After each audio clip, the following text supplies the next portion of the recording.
All right, so I'm here this evening in our long-range Model Y at a ChargePoint charger. This is a 6.6 kilowatt charger, and I came here tonight. There's literally a supercharger like less than a mile from here, but I wanted to test out our CCS to Tesla adapter that we have. So these things I think can go up to 11 kilowatts. This is a 6.6 kilowatt station, and one of these was actually broken, so it wasn't accepting my payment method. So I called them and they had to manually give me a free charging session.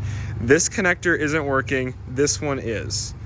So I switched to this one, I plugged in, and so now we are charging with the onboard AC charger at about 6 kilowatts. 6 kilowatts, we've added 1 kilowatt hour. It's 30 amps at around 200, and it's probably supposed to be 210, but it's 206.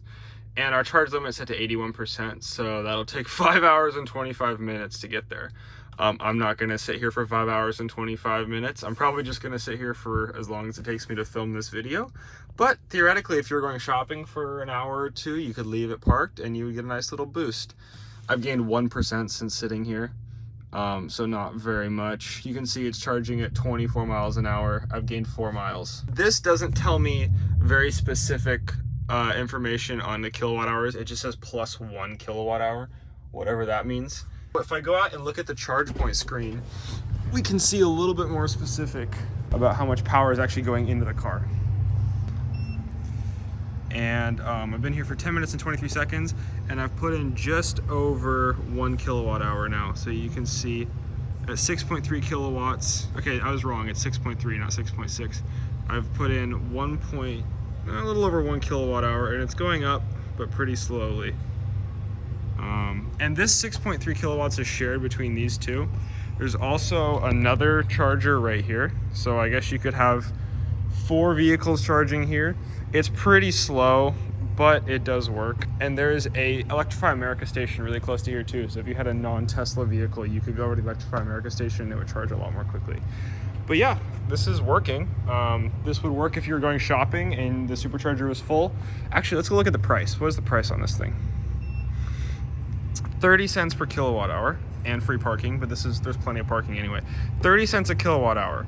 The supercharger is probably more than that, but I'm not sure. So if you wanted to go shopping for a couple hours and you didn't want to have to worry about coming back out to unplug your car because it filled up at the supercharger and you didn't need that much power, you could plug in here for cheaper and let it just slow charge the whole way up.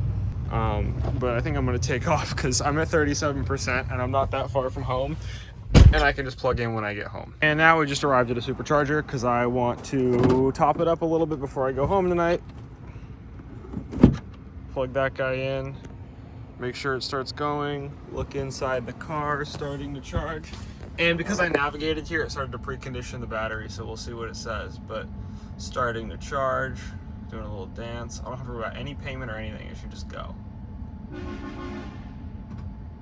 I heard the contactors, and let's see how many kilowatts we get. Right now we're only getting 13, 19, 37, 45, 55, 68, 76.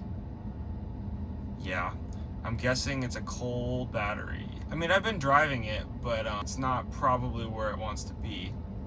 So it's probably gonna slowly ramp up the charge speed as the battery starts to warm up. So we'll just let her go. Here a few more minutes. I just got this little thing come up on the screen.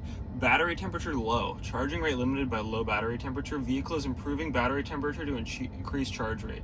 So yeah, that makes sense. I mean, we're still only at 83 kilowatts. It is 44 degrees outside. It's not that cold, and I have been driving the car for the last 45 minutes or so. But I haven't been driving it that hard, and it's cool outside. So yeah, that makes sense, I guess. As it keeps charging, it'll keep heating up the battery, and then the charge rate will speed up, but just cold battery.